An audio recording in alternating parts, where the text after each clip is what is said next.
Hi guys, this is going to be a ramble in like at least four parts. Firstly, I wanted to let you guys know that I was finally able to get my new smart Geiger counter for my smartphone to work. I had to try a whole bunch of different adapters for my USB-C because they're not all created equally. So I finally got it to work. Videos where I'm taking radiation readings on odd things will be coming out shortly. But as a result of me talking about this, I did get a link that sent me down a bit of a rabbit hole that I wanted to share with you guys. And that is one of my commenters left a link to the EPA's website where they had already in the past studied radiation coming from fracking activity. And they had a whole bunch of nice new words for me to learn. The nomenclature, the T norm stuff. Just coming into this stuff blindly, I had not researched what the EPA had already looked into, and I was very shocked that they really haven't done a lot of research into it since the recent boom in hydraulic fracturing. And their information seems to say that Mississippi has a lot more radioactive material in its T norm than places like Wyoming or Colorado, which does not seem right to me since Mississippi doesn't have the same sort of deposits in its rock formations, but they haven't done a lot of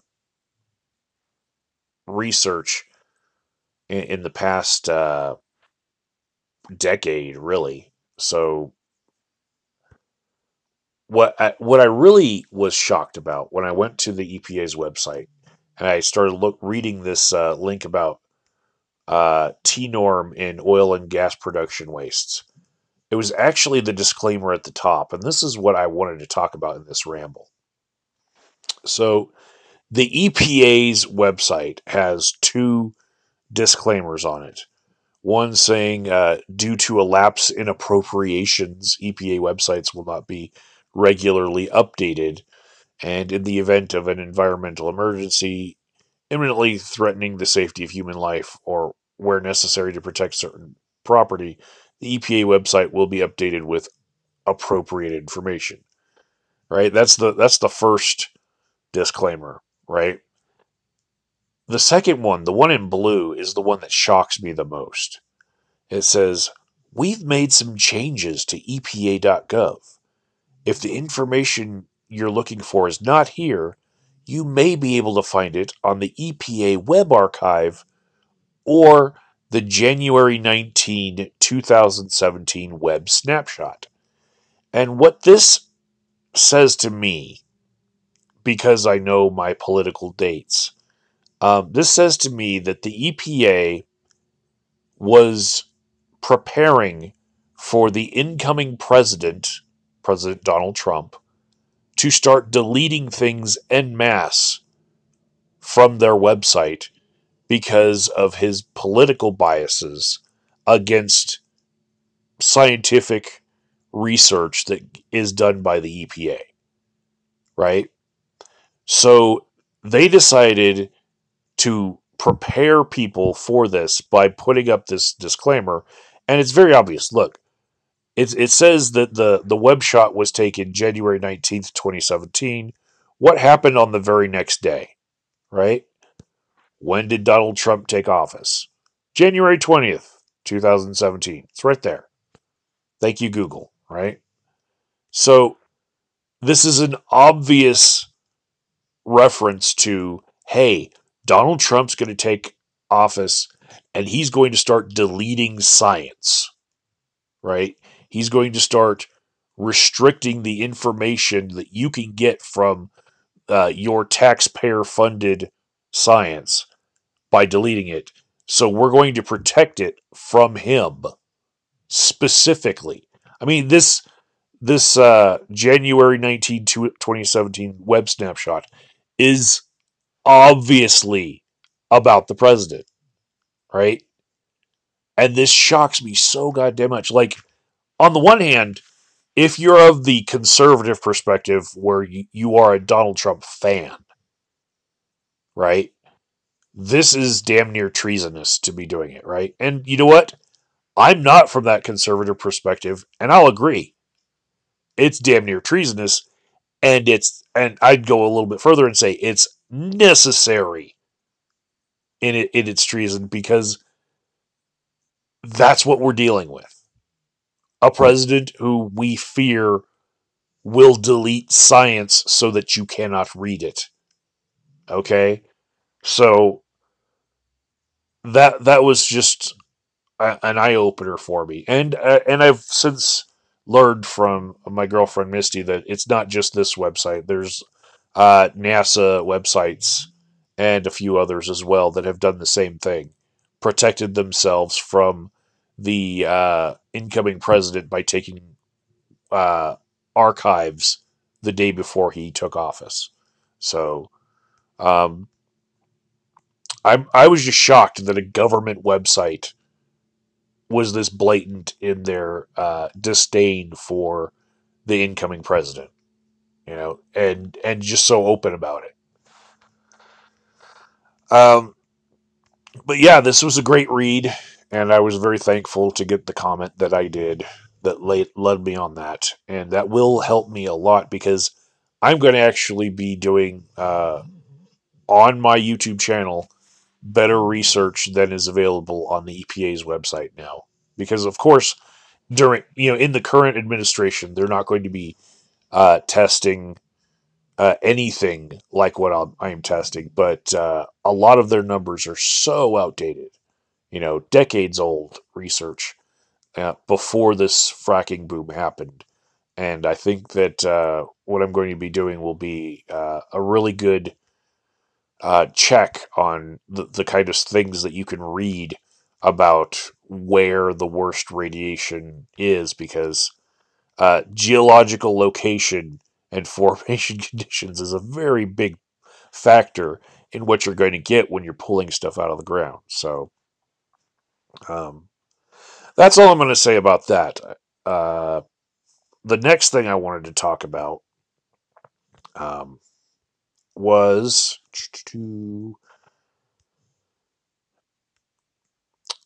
tomorrow. I will be making the trek across the Rockies all the way over to Grand Junction to go see the next court date for Alexander Kolpakov.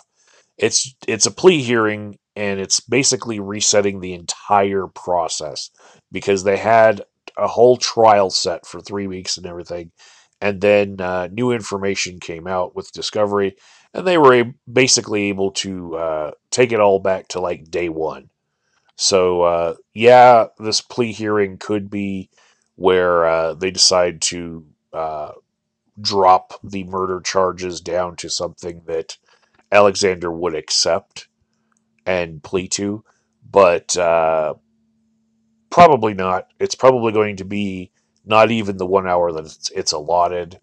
Based on my experience with previous hearings, it's probably going to be like 10 minutes, if that, and going to be very quick. And so I expect to tell you all what happened in that hearing tomorrow, probably in a video shot just from the courthouse. Um, that's that. Uh, Next, I wanted to just thank all of you, my YouTube viewers, for this achievement that I had in 2018. It came down to the wire, but I actually made $1,000 in 2018 with my ad revenue, and I'm very happy for that. Um, this is my preferred method of making money on YouTube, not Patreon, not people buying my paintings or any other sort of revenue. This like if I could just do it all with ad revenue, I would, you know, I would prefer it because there's some sticky situations that come with Patreon. Like the realization that I have a real job outside of YouTube. I have a career where I make more money than most of the people that might donate to me on Patreon, you know, and it's not that it's not that I don't think that Patreon is a great way for creators to earn money. It's just that I feel guilty, especially when people on fixed incomes end up spending their money on supporting me, when half the time I'm actually at my career job making money that way, and I don't put out videos as well as other people because I have a career uh, outside of YouTube. So it I'd rather make money from ad revenue that doesn't come from my viewers' pockets, and especially it's like with Patreon, it makes me want to get closer to the people that are giving me money. And the more I know about somebody, the less I want their money because I'm going to learn about the trials and tribulations that they go through in their lives, and I'm like, well, damn, now I'm taking money away from their ability to handle those things. So I was happy that one of my videos really took off this year, making half of that money right there. It's the video where Misty and I went and found the oil well where the murderer Chris Watts hid his two kids and wife, um, their bodies.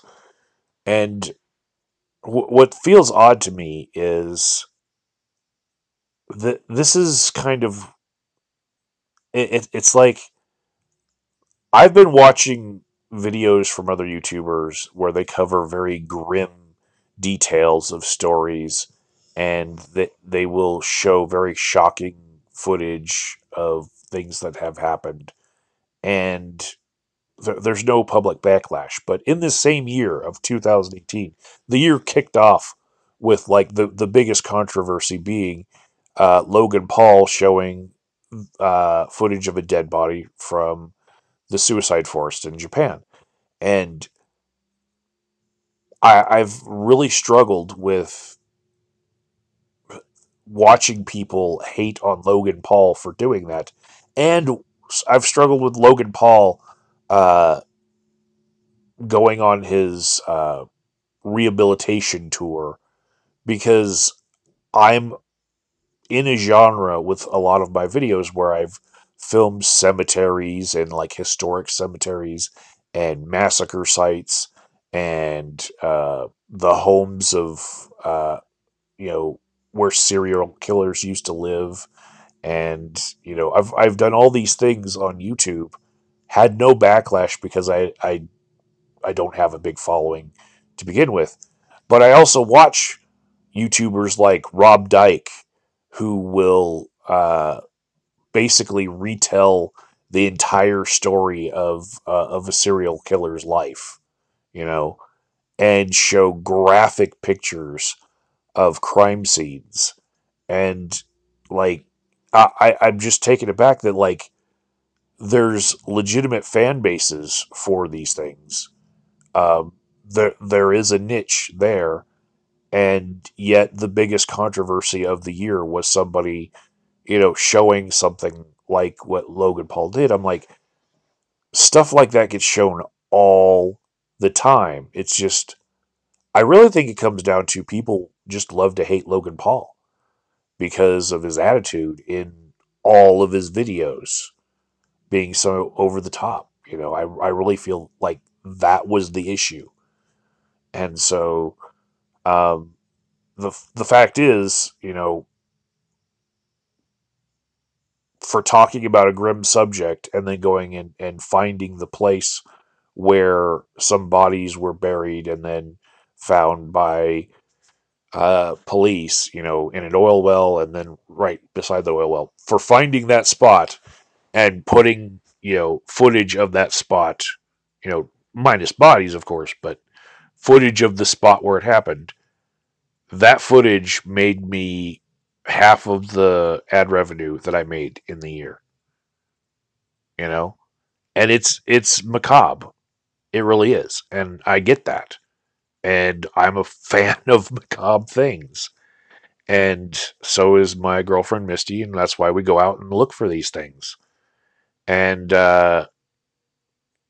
it just stands out to me as something like really strange that the people who I guess make more videos in the genre will get zero backlash for what they're doing. But the person who has a YouTube channel basically based on him being annoying and like being like a frat boy, that guy is the one who got like so much negative attention for having something macabre in his video, you know? Anyways, I did have some other stuff I wanted to talk to you guys about. Um, let's go over to my Twitter. Do. And if I just look at my profile, I'll find it easy. So I started a thread on Twitter, and this thing has gone a lot farther than I thought it would. And I'll just leave the link to the root of it, which is this tweet right here, where I was tweeting about how Sargon of Akkad lost me a Patreon patron, right? I said, damn it, Sargon, you cost me a patron. Quit flirting with and then distancing yourself from UKIP's bread and butter white nationalists. You've never had to call them, you'd have never had to call them names to distance yourself if you hadn't fed them arguments that served their cause. Hashtag quit feeding skinhead trolls, right? And part of that was tongue in cheek, okay? I do admit that the language that I used there was like just partly my humor about it, but I put a picture of, or it was a screenshot of one of the reasons that was left behind in the exit survey that I got on uh, Patreon, and it said this guy decided to quit giving me $1 a month. And the reason he left was I'm not happy with Patreon's features or services, slash some other reason. And then he went in depth on that. He says, I had a canned response that I gave everyone else. You deserve more than that. In a word, Sargon. Patreon's bias has gotten too egregious to tolerate. Please, please, please, got on another platform so I can continue to support you. Well, this person uh, would be happy to know that I also have a Subscribe Star account, even though that's kind of in limbo right now because they can't find a payment processor. But I want to put this in this video really because um, I wonder if other people got the same reason left on their Patreon as people left. Like, is this something that has been cut and pasted to many different YouTubers? And the reason why I say this is I don't know which one of my patrons would be so pissed off about Sargon being deplatformed, right? And I was thinking, what if somebody only decided to be a patron for 1 month and then take back their pledge before it even paid out? would that give them the ability to leave a response saying, this is about Sargon, why you're losing money? You know, could they spread the message of, hey, we don't like that Sargon was deplatformed on Patreon, by putting out fake pledges and then retracting them just to be able to do the exit survey? I don't know. But if anybody else has the same message on their exit surveys, I'd like to know. Uh, Most of my other exit surveys just did the blanket response of my financial situation changed. They didn't write anything else. One person actually said that I didn't come through with the reward for the tier that they were uh, donating to me for. And when I saw that, I was like, well, that's strange. I've never had like really specific rewards. I know I did update them this year, but for the level of patron that guy was, I could tell that it was one certain person who I think only donated to me on Patreon because he was a YouTuber that's also local here, and he suggested that the meetup group that I was running, he suggested that they go eat in a certain place, and then he didn't show up, to the place that he suggested we should all do our next meetup at. And I thought maybe he was just donating that much money to pay me back for actually carrying through on what he said he wanted when he didn't even show up himself. So that guy only donated to me like 2 months and then stopped his donation. And I think he's the one who just for the exit survey put in uh, that I didn't come through with my uh, promised rewards. It was one of those canned responses, just like my financial situation changed. It's something you can just click on. So I don't know why he clicked on that for sure, but I did have one of them. But like 20 of my responses were my financial situation changed. So um, the fact that this guy left such a detailed exit survey is standalone, really. Nobody else gave me that much information about why they left as a patron. Um, and this thread that I started on Twitter, that I'll just give you the route to in the description box. It's really really long, um, and I think the biggest uh, point that I made in all of this is that I think that there's not a collusion about uh, different companies trying to deplatform people like in different platforms that pop up regarding like Patreon and then PayPal deciding to not do business with Subscribestar when uh, a whole bunch of people left Patreon.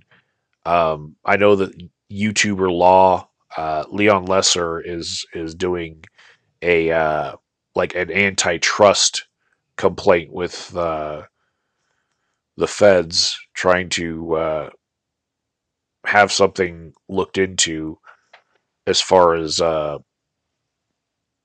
there being an antitrust issue, basically.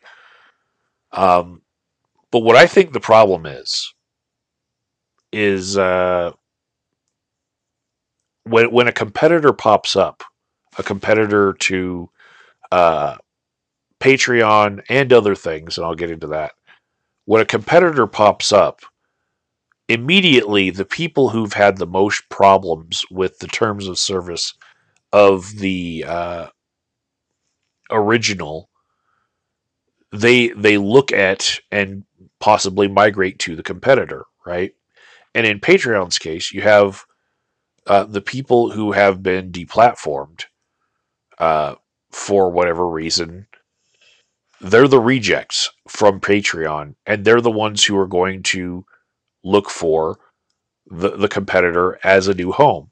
So then you get a competitor whose initial flood of membership is, built on the rejection from the big company like Patreon. So you get all of these people who are following Sargon over to Subscribestar, right? And there's a reason why he was booted off Patreon. So what was the reason that all the other people who were on Subscribestar there? They all had their reasons. Some of them just following the move from Sargon, but some of them, like Sexy Cyborg, had other reasons why they were over there. Sexy Cyborg was deplatformed by Patreon for doxing a journalist in response to that journalist writing things that she didn't want written about her, and that was a fight that she had with Vice, right? Um, but if you think about like all of the different people who've been deplatformed recently, like Milo Yiannopoulos and Alex Jones and Lauren Southern, if they're all going to go to a different platform, that platform is going to be associated with them and possibly hate speech, possibly anti-science stuff, possibly just ultra conservative alt right stuff, right? And so that's what that startup, you know, is going to have to deal with as the stigma around that startup is that they are the people that accept the rejects of the the bigger platform. And I liken it to like how there's a big filter in the NFL where if somebody gets kicked off of one team for having a felony, outside of the game, there's a possibility that that player will end up on the Raiders or the Cowboys, the two teams who have less problem with those sort of issues. You get a lot of the rejects end up on the Raiders, right? Um,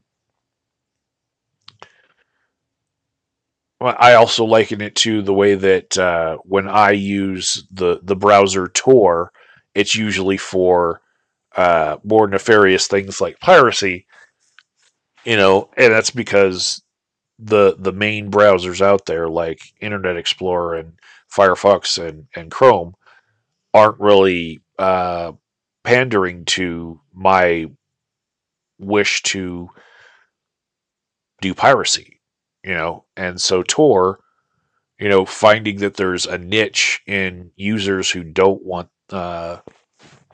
their internet history trackable and they want to be able to search things on the dark web easily, Tor, you know, becomes the browser for people who are doing those sorts of things.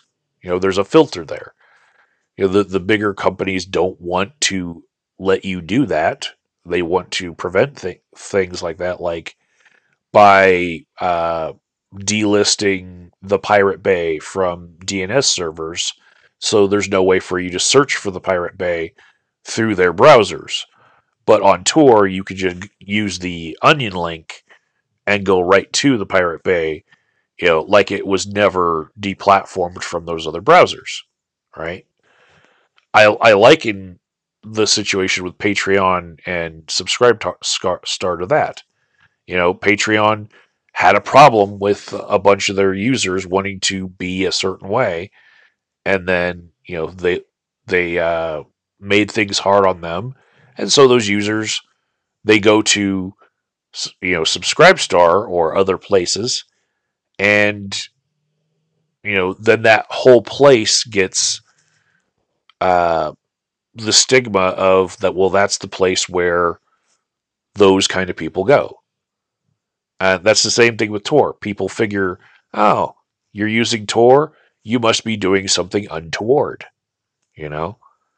Um, Same thing with social media networks like Facebook having startups like Gab.ai or Minds as competitors.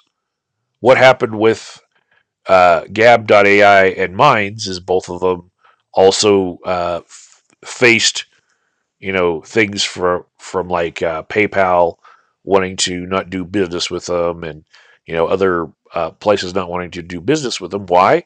Because the same Sargon slash Lauren Southern slash Alex Jones slash Milo people wanted to flood over to those platforms because those platforms were, you know, trying to remain as open as they possibly could in order to attract users. And Facebook's giant user base is, I think, a really good analogy to the reason why Patreon is also seen as like the be all end all as far as like uh, fundraising for creators now. It's the place where the user base is. You know, if you can't use Facebook or if you can't use Patreon, you can't use the platform that everyone has basically chosen together as a mob as being the platform that everyone uses. You know, so it's really hard to get people to uh, independently find whatever it is that you're doing. You know, it's hard to get people to want to use new apps and new platforms, and just because your stuff is niche, that's going to require them to download a different app other than the one that everyone's using. It's I really feel like it's a good analogy, and what it says to me is it's not really collusion on the part of companies that don't want to do business with the startups, right? The problem is that rejects from the larger company will be the first people to try to uh, cross over to the new platform, to the startup. And there's a reason why they're rejects, right? And that reason becomes the stigma that gets attached to the startup. So I don't see it so much as collusion as it's just a natural thing that startups trying to compete with a large competitor that already has a user base that's huge are going to encounter. It's just a natural thing. Um, Whatever competition pops up, it's going to have to deal with the first people who want to use it are going to be people who don't uh, have an easy time with the terms of service of the larger company, the larger platform. And why is that? You know? So that's what I got for today. Ramble over, and hopefully by midday tomorrow, you guys will have an update from me from Grand Junction on the Skeptic Feminist murder trial.